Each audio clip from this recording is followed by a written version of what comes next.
دعائیں ہماری آج کل قبول کیوں نہیں ہوتی اور دعا قبول کروانے کا طریقہ کیا ہے؟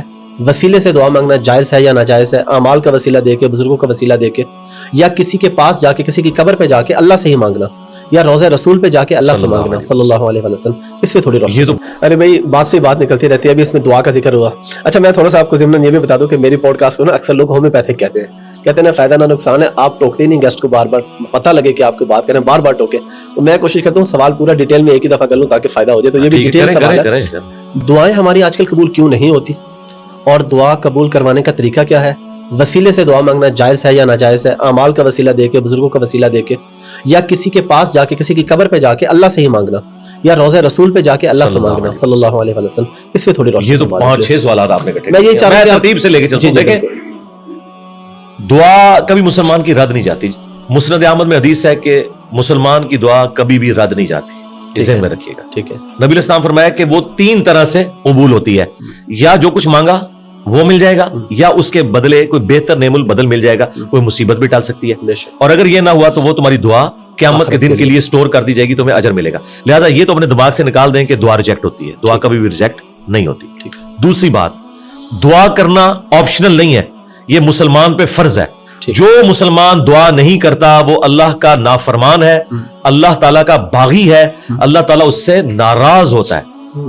ادعونی استجب لکم ان الذین یستکبرون عن عبادتی، سورہ المؤمن کی آیت نمبر 60 ہے. اے میرے بندو مجھ سے مانگو. جو لوگ مجھ سے دعا کرنے میں تکبر کرتے ہیں میں انہیں ذلیل و خوار کر کے جہنم میں داخل کروں گا. دنیا کے بادشاہ تو مانگنے پر ناراض ہوتے ہیں، اور ہم اس بادشاہ کی عبادت کرتے ہیں کہ جس سے نہ مانگا جائے تو وہ ناراض ہوتا ہے. یہ ضروری ہے. اچھا جامعہ ترمذی میں حدیث ہے، نبی الاسلام نے فرمایا کہ جو چاہتا ہے نا کہ مشکل اور پریشانی میں اس کی دعا قبول ہو، اسے چاہیے کہ جب حالات فیوریبل ہوں اس وقت بھی اللہ کو یاد کرے. ہاں، دعا سے اپنے آپ کو بے نیاز نہیں کرنا. ٹھیک ہے. پھر دیکھیں سورہ البقرہ کی 186 آیت مشہور، وَإِذَا سَأَلَكَ عِبَادِي عَنِّي فَإِنِّي قَرِيبٌ أُجِيبُ الدَّعْوَةَ الدَّاعِي إِذَا دَعَانِ. ہاں اے نبی صلی اللہ علیہ وسلم، جب میرے بندے آپ سے میرے بارے میں پوچھیں تو آپ فرمائیں میں تمہارے بالکل قریب ہوں، ہر پکارنے والے کی پکار کو سنتا ہوں، لیکن فَلْيَسْتَجِيبُوا لِي، ان کو بھی تو چاہیے کہ میرا حکم مانے، وَلْيُؤْمِنُوا بِي، اور مجھ پر ایمان لائیں، لَعَلَّهُمْ يَرْشُدُونَ، تاکہ یہ کامیاب ہو سکیں. تو یہ ون وے ٹریفک نہیں میرے بھائی، یہ دونوں طرف سے. اس طرح نہیں ہوگا کہ آپ نافرمانیوں کی زندگی گزاریں اور پھر آپ باغیوں والی زندگی گزاریں اور پھر دوستیاں بھی نبھانے کی کوشش کریں. پھر دعا کا ایک پروٹوکول ہے. جامعہ ترمذی میں حدیث ہے، نبی الاسلام بیٹھے تھے، سیدنا ابوبکر سیدنا عمر بیٹھے تھے. ایک شخص آیا، اس نے نماز پڑھی اور ڈائریکٹ اللہ سے مانگنا شروع کر دیا. نبی الاسلام نے فرمایا سائل نے جلدی کی. پھر ایک اور شخص آیا، اس نے نماز پڑھی، اللہ کی حمد کی، پھر دروشی پڑھا، تو آپ نے فرمایا سل توعطا، مانگ تجھے دیا جائے گا، مانگ تجھے دیا جائے گا.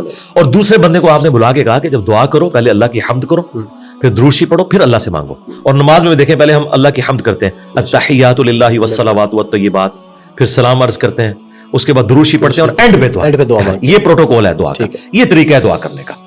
آپ نے دعا اس طریقے سے اللہ کے حضور پیش کرنی ہے تو دعائیں اللہ تعالیٰ قبول فرمانے والا ہے.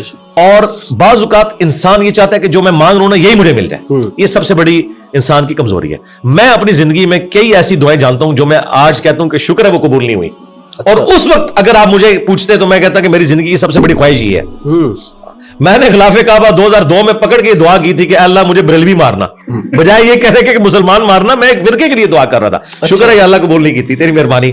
آندہ بھی کوئی دعا قبول نہ آئے، اسی میں بہتری ہے جو قرآن میں ہے نا کہ جس چیز سے تم کراہت محسوس کر رہے ہوتے ہو عین ممکن ہے اس میں تمہارے لیے خیر چھپی بھی ہو. اللہ جانتا ہے، تم نہیں جانتے. بعض اوقات انسان کسی چیز میں کراہت محسوس کر رہا ہے، اس میں خیر چھپی ہوئی ہے. اور جس چیز کو محبت کی نظر سے دیکھ رہا ہے اس میں اس کے لیے شر چھپا ہوا ہے. اس کو ڈاکٹر ذاکر نائک نے بڑی مثال پیاری دی تھی کہ آپ کا امریکہ میں کوئی بزنس ہو اور آپ نے فلائٹ سے پہنچنا ہو، میٹنگ ہو آپ کی، اور وہ میٹنگ آپ اٹینڈ کریں تو آپ کو کروڑوں کا بزنس ملنے والا ہے، اور اگر رہ جائے تو آپ کا اتنا نقصان ہو جائے گا سارے بزنس مین کے لیے. آپ جیسے ہی ٹریفک کے لیٹ ہونے کی وجہ سے ایئرپورٹ پہنچے اور آپ کو پتا چلے کہ وہ جہاز اڑ گیا ہے جس میں آپ نے جانا تھا، تو آپ کہیں گے میری زندگی کی سب سے بری خبر تھی جو میں نے سنی. اور اسی گاڑی میں واپس آتے ہوئے آپ کو خبر ملے کہ وہ جہاز کریش کر گیا، تو آپ کہیں گے وہ میری زندگی کی سب سے بہترین خبر تھی جو میں نے اس وقت سنی تھی، شکر ہے میں نہیں بیٹھا اس میں. بالکل ایک ہی خبر تھوڑی دیر پہلے زندگی کی بدترین خبر تھی اور اگلے لمحے وہ سب سے اچھی. اچھا اس چیز کو اللہ نے قرآن میں حضرت موسیٰ اور خضر کے واقعے میں سمجھایا ہے, جس میں وہ ایک بچے کی گردن مروڑ دیتے ہیں. وہ یہ نہیں ہے کہ یہاں کو پیر بچوں کی گردنیں مروڑیں گے, وہ فرشتہ تھا, وہ حضرت اسرائیل والا کام کر رہا تھا, اس کو اللہ تعالیٰ نے اتنی عمر بچے کو دینی تھی. لیکن اس کے جواب میں انہوں نے کیا کہا کہ تمہارے رب نے ارادہ کیا کہ اس سے بہتر اولاد انہیں دے, کیونکہ اس اولاد نے ذلیل کروانا تھا ماں باپ کو. تو مسئلہ تقدیر سمجھایا گیا نا کہ اگر کوئی تکلیف پہنچتی ہے تو آپ کو نہیں پتا. اور واسف علی واسف صاحب کہتے ہیں میں ایک دفعہ داتا دربار بیٹھا ہوا تھا, ایک بندہ دعا کر رہا تھا, یا اللہ جو 25 سال پہلے میں نے دعا مانگی تھی وہ واپس لے لے. یہی وہ ریپیٹ کر رہا تھا. تو میں نے اسے بعد میں پوچھا کہ یہ آپ کیا بات کر رہے ہیں؟ تو کہنے لگا میری بیٹیاں ہی تھیں, ساری اچھی نکلی ہیں, لیکن میری تسلی نہیں ہوتی تھی. 25 سال پہلے میں نے ایک بیٹا مانگا رو رو کے, کتنی منتوں سے مرادوں سے, اور وہ چرس اور ہیروئن کے نشے میں پڑ گیا تو اس گھر کا سارا سامان اس نے بیچ دیا. تو بڑا بہتر کیا تھا اللہ نے جو مجھے بیٹا نہیں دیا ہوا تھا, تو یا اللہ وہ دعا واپس لے لے. ٹھیک ہے, اس لیے آپ نے اپنے معاملات کو ذرا دیکھ کے بھی چلنا ہوتا ہے, لیکن دعا ضرور مانگیں. اللہ تعالیٰ کے بارے میں پیسمسٹک نہ ہو, آپٹیمسٹک. نبی الاسلام کی حدیث ہے بخاری مسلم میں کہ کبھی یوں بھی دعا نہیں کرنی کہ اگر یا اللہ تو چاہے, اگر وہ کر نہیں, پورے پیشن سے مانگے, صحیح دعا مانگے. اور مسلم شریف میں حدیث ہے نبی الاسلام کے ایک صحابی اتنے بیمار ہوئے کہ وہ ہڈیوں کا پنجر بن گئے. نبی الاسلام ان کی عادت کرنے گئے. آپ نے کہا کہ تو اللہ سے کیا مانگتا ہے کہ جو تیری حالت ہوئی ہوئی ہے؟